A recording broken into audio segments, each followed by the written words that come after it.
Peristiwa ini terjadi di lokasi TPI atau tempat penjualan ikan di Kabupaten Aceh Barat Daya atau Abdia. Bermula dari pembeli dan pengunjung yang datang ke TPI.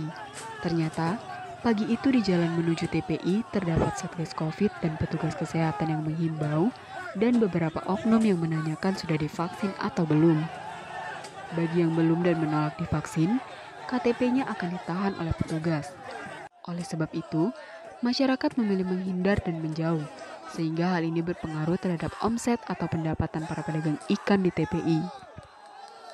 Kerugian yang signifikan pun akhirnya dirasakan oleh para pedagang ikan atau muge. Hal inilah yang akhirnya memicu rasa kesal dan marah para pedagang, sehingga terjadilah insiden ini.